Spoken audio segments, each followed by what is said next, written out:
So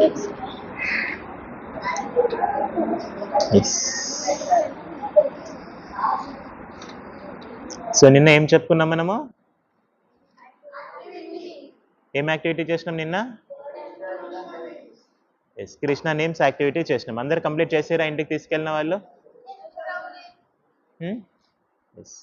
names ఎంతమంది తెలుసుకొని వచ్చినారు? At least 1 name meaning or 2 names meanings? 1 2 3. Okay, class అయిపోయినాక మీరు చెప్పాలి. ఓకేనా?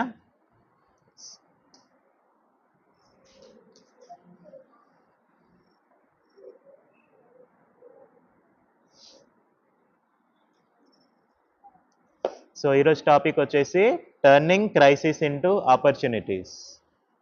Turning, TURNING, turning, TURNING, turning, crisis, CRISIS, crisis,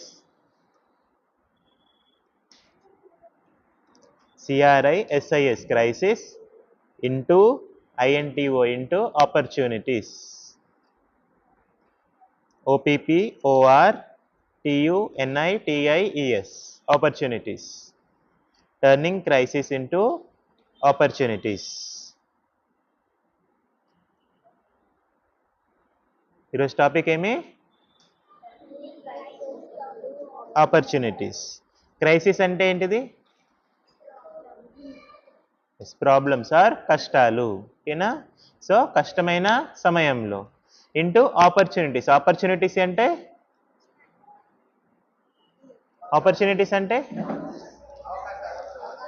అవకాశాలు. ఎలాంటి అవకాశాలుగా మార్చుకోవచ్చు అని. అంటే మనకు కష్టం వస్తే కూడా దాన్ని కొన్ని రకాల అవకాశాలుగా మార్చుకోవచ్చు. సో అది ఎట్లా అనేది చూస్తాం. ఓకేనా? Turning crisis into opportunities. ఇక్కడ ఎవరికో ఏదో కష్టం వచ్చింది, ప్రాబ్లం వచ్చింది, వాళ్ళ ఏం చేశారు, ఆ కష్టాన్ని ఏం చేస్తారు, దాన్ని ఒక ఆపర్చునిటీ లాగా యూజ్ చేసుకున్నారు. సో ఆ కష్టం ఏంటిది, ఏం ఆపర్చునిటీగా యూజ్ చేసుకున్నారు అనేది లాస్ట్కి మీరు చెప్పాలి. అర్థమైంది అందరికీ? సో ధృతరాష్ట్ర తెలుసు కదా అందరికీ? ఎన్ని కళ్ళు ఉన్నాయి ఆయనకి? కళ్ళు పనిచేస్తాయి ఆయనకి? పనిచేయి. సో ఎంతమంది కొడుకులు ఉన్నారు ఆయనకి? 100 మంది. ఓకేనా? ఎంతమంది పిల్లలు ఉన్నారు? Question correct. ఎంతమంది పిల్లలు? దాంట్లో కొడుకులు ఎంతమంది? 100. ఎస్. సో దానిలో పెద్దవాళ్ళు ఎవరు? ధృతరాష్ట్ర తండ్రి. పెద్దవాళ్ళు ఎవరు? దుర్యోధన. సో ఎప్పుడైతే యుద్ధం అనేది కన్ఫామ్ అయిపోతుందో, కురుక్షేత్ర యుద్ధం ఇంకా ఖచ్చితంగా జరుగుతుందని కన్ఫామ్ అవుతుందో, సో అప్పుడు ఏమవుతుందంటే, సో అప్పటి వరకు దుర్యోధన ఏం చేసిండు, పాండవాస్కి అన్ని కీడు చేసిండా? అన్ని బ్యాడ్ థింగ్స్ చేసిండు పాండవాస్కి. అవునా? ఏమేమి చేసిండు చెప్పండి? స్వీట్స్లో విషం కలపడం, ఇంకా ఇంకా లక్షగృహ అంటే లక్క ఇంటి నిర్మించి దాంట్లో పంపించి దానికి ఫైర్ అంటియడం, ఇంకా అది స్వీట్స్ దాంట్లోనే వస్తుంది. ఇంకా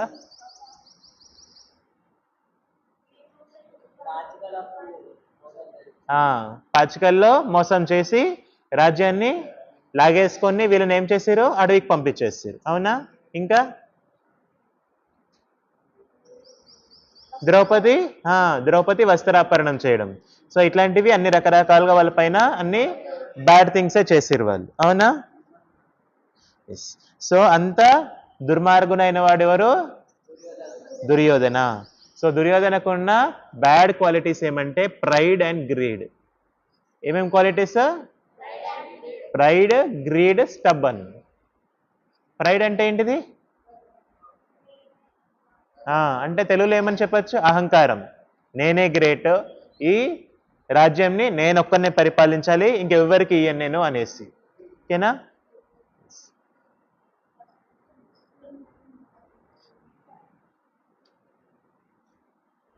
నేనే గ్రేట్ అనుకోవడము ప్రైడ్. గ్రీడ్ అంటే ఈ రాజ్యం అనేది నేను ఒక్కనే అనుభవించాలి, ఇంకెవరు కూడా దీన్ని అనుభవించకూడదు అనేసి అనుకోవడం ఏంది? గ్రీడ్. ఇంకొకటి ఏం చెప్పుకున్నాము? స్టబన్. స్టబన్ అంటే సరే మనము రాంగ్గా థింక్ చేస్తున్నాం, అట్లీస్ట్ వేరే వాళ్ళు చెప్పినప్పుడు వినాలి కదా. నేను చెప్పిందే కరెక్ట్ అంటే దాన్నే స్టబన్ అంటారు అనమాట. అంటే వాళ్ళు ఏమైతే అనుకుంటారో దానిపైనే ఉంటారు వాళ్ళు, ఇంకా వేరే వాళ్ళు ఏమైనా మంచి చెప్తే కూడా వినరు అనమాట. సో దీని నుంచి దుర్యోధన నుంచి మనం ఏం నేర్చుకోవచ్చు అంటే selfishness makes one shameless. Selfishness, SELFISHNESS, selfishness makes one shameless. In seeking, SEEKING, in seeking one's enjoyment at the cost of others. Selfishness makes one shameless. In seeking, SEEKING, in seeking one's enjoyment అంటే వేరే వాళ్ళ enjoyment. Okay, వాళ్ళ own enjoyment కోసం at the cost of others suffering.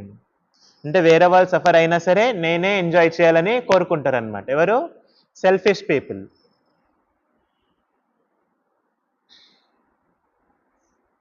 So ఎప్పుడైతే యుద్ధం అనేది declare అయిపోయింది, ఇంకా ఎవరెవరికి యుద్ధము? పాండవాస్ అండ్ కౌరవాస్కి. సో అట్లాంటి టైంలో ఒకసారి విదుర మళ్ళీ ప్యాలెస్కి వస్తాడనమాట. ఎవరి దగ్గరికి వస్తుండంటే ధృతరాష్ట్ర దగ్గరికి వస్తుంది. ఎవరి దగ్గరికి? ధృతరాష్ట్ర దగ్గరికి వచ్చారు. ఎవరు వచ్చారు? విదుర. విదుర ఎవరు? యమధర్మరాజు యొక్క అవతారం. ఇక్కడ ఈ ప్యాలెస్లో ఎవరైనా ఈ రాజ్యంలో మినిస్టర్, ఎస్ మంత్రి, మినిస్టర్ అయిన. ఓకే, సో ఆయన ఒక మంచి సలహా ఇవ్వడానికి మళ్ళీ వస్తాడనమాట. వచ్చినప్పుడు సో వచ్చేసి ఏం చెప్తారంటే ధృతరాష్ట్రకు చెప్తారనమాట, పాండవాస్కి ఏదైతే మీరు రైట్ఫుల్ షేర్ ఇవ్వాలి, వాళ్ళ రాజ్యం ఏదైతే ఉందో వాళ్ళకి ఇచ్చేయండి అనేసి చెప్తారనమాట. ఏం చేయాలంట? ఏమి ఇవ్వాలి? ఎవరికి ఇవ్వాలి? సో వాళ్ళ రాజ్యం వాళ్ళకి ఇచ్చేయండి. వాళ్ళు మీరు ఇచ్చిన టైం అనేది అయిపోయింది. వాళ్ళు ఏం చేసిరు? వనవాసం అజ్ఞాతవాసం రెండు చేసేసిరు. ఇప్పుడు అది అయిపోయింది కాబట్టి వాళ్ళ రాజ్యం వాళ్ళకి ఇచ్చేయండి, యుద్ధము చేయొద్దు, యుద్ధం చేస్తే మనకే నష్టం అనేసి చెప్తారనమాట. చెప్పేసి ఏం చెప్తారంటే పాండవాస్లో ఉన్న one of the great personality గురించి చెప్తారు. ఎవరంటే భీమ. ఎందుకంటే యుద్ధం జరిగితే భీముడు ఇప్పుడు ఎట్లా ఉన్నాడంటే పడగెత్తిన పాములాగా ఉన్నాడు అనమాట. ఎందుకంటే భీముడు వెయిట్ చేస్తూ ఉన్నాడు ఎప్పుడు వీళ్ళందరినీ కూడా నేను చంపేయాలి అనేసి. సో భీముడు ఎట్లా ఉన్నాడు ఇప్పుడు? పాములాగా ఉన్నాడు. యుద్ధం స్టార్ట్ అయిందంటే అందరినీ చంపేస్తాడు భీముడు, 100 మందిని చంపేస్తాడు ఖచ్చితంగా. కాబట్టి ఏం చేయండి, ఈ యుద్ధము జరగద్దు, ఆపేసి వాళ్ళ రాజ్యం వాళ్ళకి ఇచ్చేయండి అనేసి చెప్తుండే అనమాట. అది మంచి ఐడియానేనా? వాళ్ళకి ఇచ్చేస్తే వీళ్ళు హ్యాపీగా ఉండొచ్చు, వాళ్ళు హ్యాపీగా ఉండొచ్చు కదా. కానీ తర్వాత ఏం చెప్తున్నాడంటే సో ఇంకెవరున్నారు పాండవాస్ ది కంటే? ఎవరున్నారు? ద మోస్ట్ పవర్ఫుల్ కృష్ణ ఉన్నారు. యదు డైనాసిటీ మొత్తం కూడా పాండవాస్ దిక్కు ఉంది. కాబట్టి మీరేం చేయాలి, ఇప్పుడు యుద్ధం చేయకండి అనేసి మంచి చెప్తా ఉన్నాడు. సో ధృతరాష్ట్రకి ఇంకేం చెప్పిండంటే నువ్వు దుర్యోధన ఎవరు? ధృతరాష్ట్రకి ఏమవుతారు? సన్ కదా. నువ్వు నీ కొడుకు పైన ఎక్కువ ప్రేమ చూపిస్తున్నావు, అంత ఎక్కువ ప్రేమ చూపించద్దు, అది మంచిది కాదు. సో అట్లా చెప్పేసి నీ కొడుకు వచ్చేసి దుర్మార్గం చేస్తూ ఉన్నాడు కాబట్టి నువ్వు దానికి సపోర్ట్ చేయకు. అవునా? పిల్లలు తప్పు చేస్తే తల్లిదండ్రులు సపోర్ట్ చేయాలా? చేయొద్దు. ఒకవేళ సపోర్ట్ చేస్తే ఏమవుతుంది? ధృతరాష్ట్రుడు లాంటి పరిస్థితి వస్తుంది. అవునా? అదే సపోర్ట్ చేయకుండా మంచి వైపు నడిపిస్తే పాండవాస్ లాగా హ్యాపీగా ఉంటారు పిల్లలు. అవునా? ఎస్. సో ఎందుకు దుర్యోధన ఒక దుర్మార్గుడు అని చెప్తుండంటే దుర్యోధన వచ్చేసి ఏమేమి క్వాలిటీస్ ఉన్నాయి లోపల? Pride, greed, stubborn. సో ఇంకా ఏం చేస్తున్నారంటే Duryodhana he is envious to god, అంటే భగవంతుని పైన అసూయ కలిగి ఉన్నాడు దుర్యోధనుడు. ఇక్కడ భగవంతుడు ఎవరు? కృష్ణ పైన అసూయతోటి ఉన్నాడు కదా. ఎప్పుడైతే కృష్ణుడు శాంతి దూతగా అంటే పీస్ మేకర్ లాగా వచ్చినప్పుడు ఏం చేయాలి, వాళ్ళు ఏం చెప్తున్నారో వినాలి కదా. కానీ దుర్యోధనుడు ఏం చెప్పిండు, ఒక ఇసుక రేణు ఉంటుంది కదా, ఇసుక ఉంటుంది కదా, ఎంత ఉంటుందో చాలా స్మాల్ పార్టికల్ అంతా కూడా నేను భూమి పాండవాస్కి ఇవ్వను అని చెప్పేస్తాడు అనమాట. సో అది మంచిదా, చాలా బ్యాడ్ కదా. ఎస్. సో ఇప్పుడు ధృతరాష్ట్రం ఏం చేస్తుండో దానికి సపోర్ట్ చేస్తుండు. ఆయన గుడ్ ఫాదరా, బ్యాడ్ ఫాదర్. ఎస్. సో అది నీకు ఇన్ఆస్పీషియస్ అనేసి చెప్తారనమాట. చెప్పిన తర్వాత ఈలోగా ఏమైందంటే అక్కడికి దుర్యోధన రానే వచ్చేసింది అనమాట. ఇవన్నీ చెప్తూ ఉంటే దుర్యోధనుడు వింటా ఉన్నాడు అక్కడ. సో దుర్యోధనుడు విన్నాక దుర్యోధనుడు హ్యాపీ ఫీల్ అవుతాడా, సాడ్గా ఫీల్ అవుతాడా, యాంగర్ వస్తుంది. ఎందుకంటే ఆయన ఆల్రెడీ గ్రేడీ తోటి ఉన్నాడు, ప్రైడ్ తోటి ఉన్నాడు, నా పైన ఇట్లా చెప్తారా అనేసి. సో ఆయనకి కోపం వచ్చేస్తుంది. కోపం వచ్చేసి విదురాని తిట్టడం స్టార్ట్ చేస్తారనమాట. విదుర పైన కోప్పడతారనమాట, తిడతారు. ఏమని తిడతారంటే నువ్వు ఒక దాసీపుత్రుడు అని చెప్తారనమాట. ఎవరైనా విదుర దాసీపుత్రుడు అనమాట. అవునా, నిజమేనా అది? వేదవ్యాసులు ఇంకా ఒక దాసి, వేదవ్యాసులు దాసికి ఎప్పుడైతే పుత్రుణ్ణి సంతానం ఇస్తారో అప్పుడే పుట్టిన వాళ్ళు ఎవరు, విదుర. సో అలా నువ్వు ఒక దాసీపుత్రుడవు, నువ్వు మా దగ్గర తినుకుంటా ఎనిమీస్కి సపోర్ట్ చేస్తూ మాట్లాడుతున్నావు, కాబట్టి నువ్వు ముందు ఉన్న ఫలంగా నీ ఊపిరి మాత్రమే నీదనుకొని ఈ ప్యాలెస్ నుంచి వెళ్ళిపో అని చెప్పింది అనమాట. అంటే దాని అర్థం ఏమి, నీ యొక్క పోస్ట్ ఊస్ట్ అయిపోయింది. ఏమైంది, నీ యొక్క పోస్ట్ అనేది తీసేస్తున్నాము, నువ్వు ఇంకా మంత్రి కాదు ఈ యొక్క రాజ్యంకి, నువ్వు వెళ్ళిపో అని చెప్పింది. సో ఇమీడియట్గా ఆయన కూడా ఏం చేసింది విదుర, ఆయన ఏం దూషించలేదన్నమాట. ఇమీడియట్గా ఆయన రాజీనామా చేసేసి వెళ్ళిపోతాడు అనమాట. సో ఇక్కడ ఏమర్థమవుతుంది అంటే మనకి, proud, stubborn and greedy people do not accept good advice. ఎవరెవరు, ప్రౌడ్, సెకండ్ ఎవరు స్టబన్, ఇంకా greedy people do not accept good advice. మంచి అడ్వైజ్ ఇస్తే వాళ్ళు యాక్సెప్ట్ చేయరు. సో దుర్యోధన ఎప్పుడైతే అట్లా హార్ష్గా మాట్లాడేసరికి విదుర బాధపడతారనమాట. తర్వాత ఏమైంది, విదుర యొక్క ఆ స్థాయి ఉందా, పొజిషన్ ఉందా, ఇప్పుడు మినిస్టర్ అయినా కాదు. సో ఆయనకి ఏమైంది, క్రైసిస్ వచ్చిందా. ఎవరికైనా సరే ఉద్యోగం పోతే ఏమవుతుంది, క్రైసిసే కదా, అది కష్టమే కదా వాళ్ళకి. సో విదుర కూడా అంత మంచి పొజిషన్ ఉన్న వ్యక్తిని అలానే తీసేసేసరికి, ప్లస్ దుర్యోధన దగ్గర మాటలు పడేసరికి ఆయన ఇబ్బందిగా పడి అక్కడ నుంచి ఆయన రాజీనామా చేసి ఇమ్మీడియట్గా వెళ్ళిపోతాడు. అక్కడి నుంచి వెళ్ళిపోతూ, సో యాక్చువల్లీ ఇదంతా ఎవరు చూస్తున్నారు అక్కడ, ధృతరాష్ట్ర చూస్తున్నారు, అవునా. కానీ ధృతరాష్ట్ర వాళ్ళ ఫాదర్ ఆపాలి కదా. సన్ బ్యాడ్ యాక్టివిటీ చేస్తే ఫాదర్ ఏం చేయాలి, ఆపాలి. ఆపితే ఏమవుతాడు అప్పుడు, వెరీ గుడ్. ఆపకపోతే గాడిది గుడ్ అవుతాడు. అర్థమైందా, వెరీ బ్యాడ్ అయిపోతారు అన్నమాట. సో ఆయనకు ఉన్నటువంటి సెంటిమెంటల్ అఫెక్షన్ తోటి ఆయన ఆపలేదన్నమాట. సో విదుర ఏం చేశారు, ఆయన దగ్గర ఉన్న బౌ తీసేసి అక్కడ ప్లేస్ చేసేసి, విదుర అంటే దాని అర్థం ఏమంటే నేను ఇంకా ఈ రాజ్యం నుంచి వెళ్ళిపోతున్నా అని చెప్పేసి వెళ్ళిపోతారు విదుర. వెళ్ళిపోతూ ఆయన ఏం చేస్తారంటే, ఇక్కడ 2 థింగ్స్ మనం అబ్జర్వ్ చేయొచ్చు, 2 డిఫరెంట్ టైప్ ఆఫ్ థింగ్స్. ఒకటి వచ్చేసి దుర్యోధన, ఇంకొకటి వచ్చేసి ఎవరు, విదుర. అవునా, ఇద్దరు 2 different kinds of people. So విదురాన్ని ఇన్సల్ట్ చేయడం వల్ల దుర్యోధనకి ఏమైంది, ఒక లాయల్ వ్యక్తిని, అంటే నిజాయితీగా వర్క్ చేసే వ్యక్తిని లాస్ అయిపోయింది ఆయన. కానీ అదే విదుర ఏం చేసింది, ఇప్పుడు ఆయనకి క్రైసిస్ వచ్చింది, అవునా. సో ఇప్పుడు ఇక్కడ క్రైసిస్ ఎవరికి వచ్చింది, విదురకి క్రైసిస్ వచ్చింది. సో మన టాపిక్ ఏమి, turning crisis into opportunities. So Vidura ఏం చేసింది, ఇప్పుడు ఎట్లా జాబ్ లేదు నాకు, ఇప్పుడు ఏం చేయాలి నేను అనేసి ఆయన ఏమనుకుండంటే, ఇంకా నేను ఇప్పుడు స్పిరిచువల్ జర్నీ చేస్తా అనేసి అనుకోండి. ఏమనుకోండు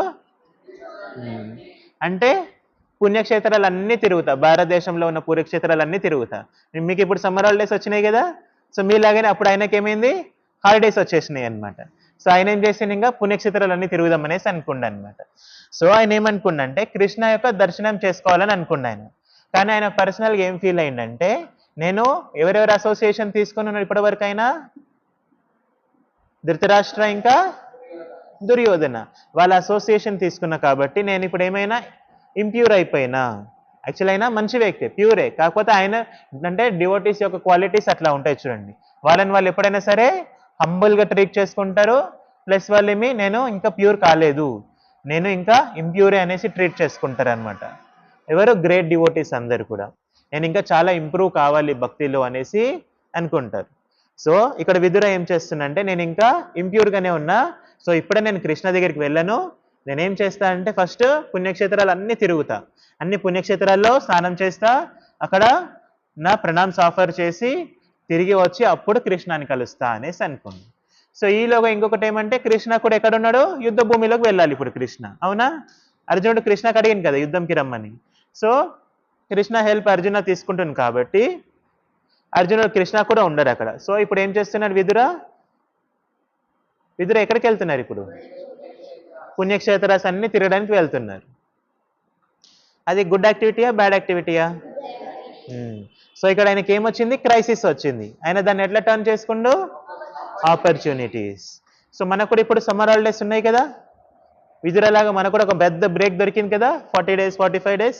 సో మనం కూడా దాన్ని ఏం చేయాలి, ఆపర్చునిటీ లాగా చేసుకోవాలి. దేనికి, భక్తికి. అవునా, భక్తి చేసుకోనికి ఇది ఒక మంచి ఆపర్చునిటీ మనకి. అవునా, అదే 40-45 days తర్వాత ఏమవుతుంది, మళ్ళీ స్కూల్ స్టార్ట్ అవుతుంది. 8 hours or 10 hours మనం బిజీ అయిపోతాం. అవునా, సో ఈ 40 days మనం ఫ్రీగా ఉంటాం కాబట్టి విదురలాగా మనం కూడా ఏం చేయాలి, విదుర అంటే పుణ్యక్షేత్రం వెళ్ళిపోయింది, మనకంత ఛాన్స్ ఉందా? కొంతమంది తిరుపతియో శ్రీశైలమో యాదగిరిగుట్టనో వెళ్ళేసి వస్తూ ఉన్నారు, కానీ అంత మాత్రం అయిపోతుందా? ఎవ్రీడే ఏం చేయాలి, మనము చాంటింగ్ చేయాలన్నమాట. సో చాంటింగ్ చేస్తే ఏమవుతుంది, భగవంతుని యొక్క పేరు చెప్తా ఉంటాం. సో భగవంతుని యొక్క పేరు చెప్తే ఏమవుతుంది, మనకి చాలా బెనిఫిట్స్ దొరుకుతాయి. ఏమేమంటే భగవంతుని యొక్క పేరు చెప్పగానే భగవంతుని యొక్క రూపం గుర్తొస్తుంది. అవునా, కృష్ణ అనగానే మీకు ఏం గుర్తొస్తుంది? ఓకే, కృష్ణ గుర్తొస్తారు. అంటే కృష్ణ ఎట్లా ఉంటారు? ఓకే, శ్యామవర్ణం అంటే బ్లూయిష్ బ్లాక్ కలర్, ఇంకా పికాక్ ఫెదర్ ఉంటుంది, ఇంకా ఫ్లూట్ ఉంటుంది, ఇంకా ఫ్లవర్ గార్లాండ్ ఉంటుంది, ఇంకా ఎస్ పట్టు పీతాంబరి వస్త్రాలతో ఉంటారు, ఇంకా ఎస్ మెడలో వైజయంతి మాల ఉంటుంది, ఇంకా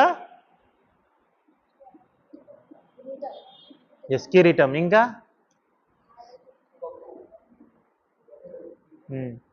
అయినా హెయిర్స్, బ్యూటిఫుల్ హెయిర్స్, ఇంకా సో ఇట్లా కృష్ణ అనగానే మీకు అవన్నీ గుర్తొస్తున్నాయి కదా.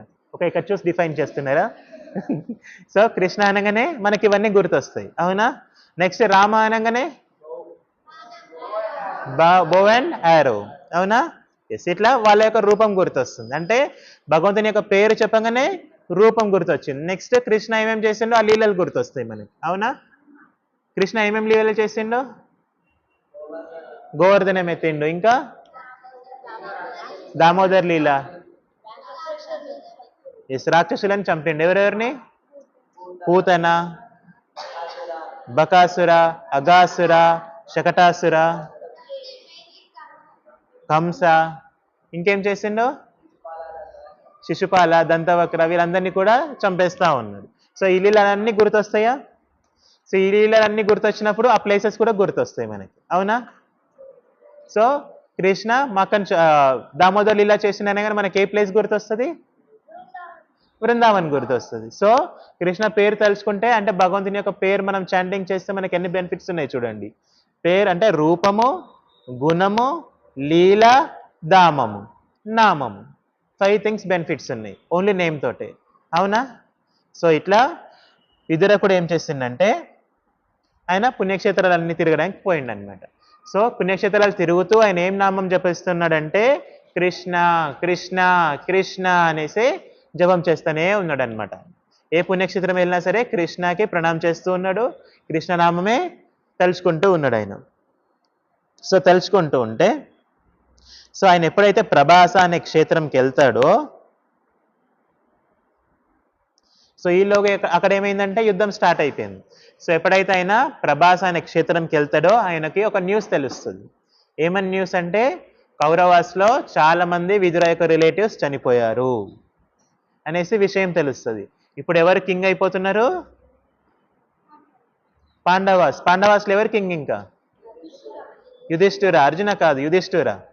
ఎవరు కింగ్ అవుతారు? యుధిష్ఠిర ఇంకా సామ్రాట్ అవ్వబోతున్నాడు. మొత్తం వరల్డ్ మొత్తం కూడా యుధిష్ఠిర చేతిలోకి రాబోతుంది అని తెలిసినాక ఆయన హ్యాపీగా ఫీల్ అయ్యి అట్లనే సైలెంట్గా ఆయన పుణ్యక్షేత్రాలన్నీ కూడా తిరిగేసి వెళ్తాడనమాట. సో దీన్ని బట్టి మనం ఏం నేర్చుకోవచ్చు అంటే, situations are not in our hands but response is in our hands. Situations are not in our hands. ఏ సిచ్యువేషన్ అయినా మన హ్యాండ్లో ఉంటుందా? నేను ఇప్పుడు ఇంటికి వెళ్ళేసరికి మా డాడీ మమ్మీ అందరు కూర్చొని నాకు ఇష్టమైన సినిమా చూస్తూ ఉండాలి, నా కోసం ఇవన్నీ వండి పెట్టాలని మనం అనుకోకుండా అయిపోతుందా? అవునా? ఇంటికి వెళ్ళాక ఏం పరిస్థితి ఉందో మనకే తెలియదు. అవునా? కానీ రెస్పాన్స్ మన చేతిలో ఉంటుందా? రెస్పాన్స్ అంటే ఉన్న సిచ్యువేషన్కి ఇప్పుడు విదుర ఎట్లా రియాక్ట్ అయ్యారు? ఆయనకు ఒక ప్రాబ్లం వచ్చింది, దాని రియాక్షన్ ఏం చేశారు? ఆయన పిల్గ్రిమేజ్కి తిరగడానికి యూజ్ చేసుకున్నారు. అట్లనే మనకు కూడా ఎన్నో గుడ్ థింగ్స్ జరుగుతాయి, బ్యాడ్ థింగ్స్ జరుగుతాయి. అవునా? హ్యాపీనెస్, సాడ్నెస్ రెండూ వస్తాయి. కానీ మనం దాన్ని రెస్పాన్స్ ఏమి ఇస్తున్నాం అనేది ఇంపార్టెంట్ అనమాట. సో హ్యాపీనెస్ వచ్చినా సరే, సాడ్నెస్ వచ్చినా సరే మనం ఏం చేయాలి? భగవంతున్నే తెలుసుకోవాలి. సాడ్నెస్ వస్తే ఏం చేయాలి? కృష్ణ నాకు ఇట్లా బ్యాడ్ సిచ్యువేషన్ వచ్చింది. హ్యాపీనెస్ వస్తే, కృష్ణ నీ అనుగ్రహంతో నాకు హ్యాపీగా ఉన్నాను నేను అనేసి తెలుసుకోవాలి. అవునా? So situations are not in our hands, response is in our hands. So ఏ సిచ్యువేషన్స్కి ఎలా రియాక్ట్ అవుతున్నాం అనేదే ఇంపార్టెంట్. దానికి ఒక చిన్న ఎగ్జాంపుల్ చెప్పుకుంటాం. ఒక రెస్టారెంట్ ఉంది, కాస్ట్లీయెస్ట్ రెస్టారెంట్ అనమాట, పెద్ద రెస్టారెంట్ ఉంది. మీ అందరికి తెలిసే ఉంటుంది చిన్న స్టోరీ. సో ఆ రెస్టారెంట్లో ఏమైందంటే, ఒక ఆవిడ కూర్చొని ఉన్నారు, ఫుల్ రిచ్ అనమాట వాళ్ళు. వాళ్ళు కూర్చొని ఉన్నారు, తింటూ ఉన్నారు. సో ఇమీడియట్గా ఏమైందంటే, ఆ టేబుల్ కింద నుంచి ఒక కాక్రోచ్ పైకి వచ్చింది. ఏమైంది? సో అక్కడ సిచ్యువేషన్ వచ్చింది. ఏమైంది? ఏం సిచ్యువేషన్? అది కాక్రోచ్ పైకి వచ్చింది ఆ టేబుల్ పైకి. సో ఆమె ఏం చేసింది? గట్టిగా అరిచేసి టేబుల్ని లేపేసింది అనమాట ఇట్లా. సో టేబుల్ పైన ఉన్న ఫుడ్ అంతా కూడా ఏమైంది? ఎగిరిపోయి ఇంకొకరి పైన పడింది, వేరే వాళ్ళ పైన పడుతూ ఉంది. అర్థమైందా? సో అదే కాక్రోచ్ వెళ్ళి ఏమైందంటే, వెయిటర్ ఉంటారు కదా, సర్వింగ్ చేసే వాళ్ళు ఉంటారు కదా, ఆ సర్వెంట్ యొక్క భుజం పైన పడింది. సో ఆయన ఏం చేస్తానంటే, ఓ కాక్రోచ్ వచ్చిందా, దాన్ని తీసుకొని పోయి డస్ట్బిన్లో వేసి డస్ట్బిన్ క్లోజ్ చేసేసింది. సో ఇద్దరు ఎట్లా రియాక్ట్ అయ్యారు? ఆమె ఏం చేసింది? అగ్రెసివ్గా రియాక్ట్ అయిపోయింది. ఆమెకి భయం వేసింది, అగ్రెసివ్గా రియాక్ట్ అయింది.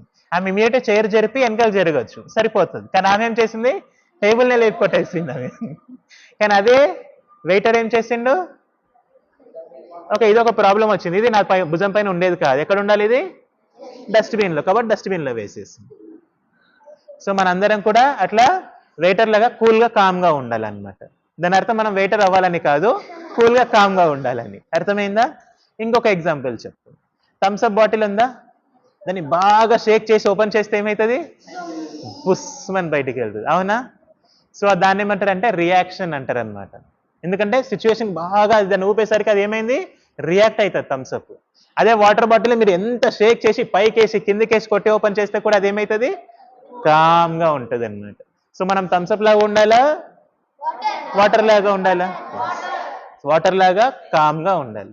థమ్స్అప్ లాగా బుస్మని లేస్తే కింద పడేస్తారు, మనని ఎవరు కూడా కేర్ చేయరు.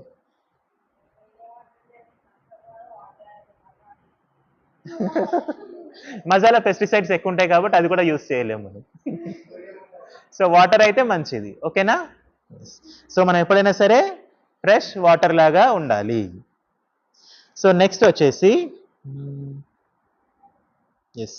సో దుర్యోధన వచ్చేసి యాంగర్, ప్రైడ్, గ్రీడ్ ఇవన్నీ ఉన్నాయి కాబట్టి ఆయన రిజల్ట్ ఏమైంది? రూయినేషన్ అంటే వినాశనం. రూయిన్ అంటే RUINED, రూయిన్డ్ అంటే ఆయన లైఫ్ అనేది రూయిన్ అయిపోయింది, అంటే వినాశనం అయిపోయింది. కానీ అదే విదుర ఏమైంది? ఆయన క్రైసిస్ వచ్చినా సరే భగవంతుడి పట్ల ప్రేమ చూపించింది కాబట్టి ఏమైంది? ఆయనకి మంచి థింగ్స్ అనేది దొరికినాయి. అర్థమైందా? లాస్ట్ కృష్ణని కలిసే అవకాశం ఆయనకు దొరికింది. సో ఇప్పుడు మీరందరూ కూడా ఏం చేయాలంటే ఒక లైన్ గీసి ఒకవైపు దుర్యోధన ఇంకొక వైపు విదుర రాసుకోండి. ఎవరెవరైతే నోట్స్ రాసుకుంటున్నారో వాళ్ళు మధ్యలో ఒక లైన్ గీసి ఒకవైపు దుర్యోధన ఇంకొక వైపు విదుర. దుర్యోధన ఒకవైపు విదుర ఒకవైపు. సో ఇది వచ్చేసి యాక్టివిటీ. ఓకే, ఎస్ రాసుకున్నారా? సో దుర్యోధన గుడ్డా బ్యాడా? కింద బ్యాడ్ అని రాయండి. సో మనం కూడా బ్యాడ్ అయితే ఏమవుతుందో మనం రాసుకోవాలి ఇక్కడ. దుర్యోధన కింద వచ్చేసి బ్యాడ్, విదుర ఎస్ విదుర కింద గుడ్ అని రాయండి. సో ఇప్పుడు దుర్యోధన యొక్క క్వాలిటీస్ ఎట్లా ఉన్నాయి? ప్రైడ్, స్టబన్ రాయండి. Pride, greed, stubborn.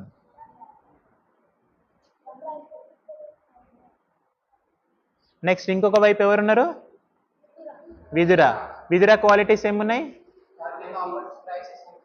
Yes, turning crisis into opportunities. So దాన్నే షార్ట్కట్లో ఏం రాయొచ్చు అంటే loyal, humble. Loyal and humble అంటే రాజ్యంకి లాయల్గా ఉన్నాడు ఆయన. వాస్తవమే చెప్పిండు, మీరు యుద్ధం చేయడం కరెక్ట్ కాదని. తర్వాత వాళ్ళు తీసేసినా సరే హంబుల్గా వెళ్ళిపోయింది అక్కడ. సో అది డివోటీ యొక్క క్వాలిటీ అనమాట. ఎప్పుడైనా సరే లాయల్గా హంబుల్గా ఉంటారు డివోటీస్. ఓకే, సో నెక్స్ట్ వాళ్ళ రిజల్ట్ ఏమైంది? దుర్యోధన రిజల్ట్ ఏమైంది? రూయినేషన్.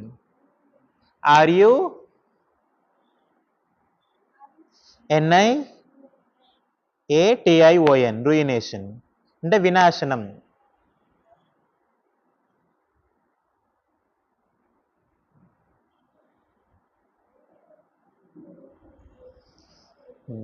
సో దుర్యోధన వచ్చేసి రూయినేషన్ రిజల్ట్.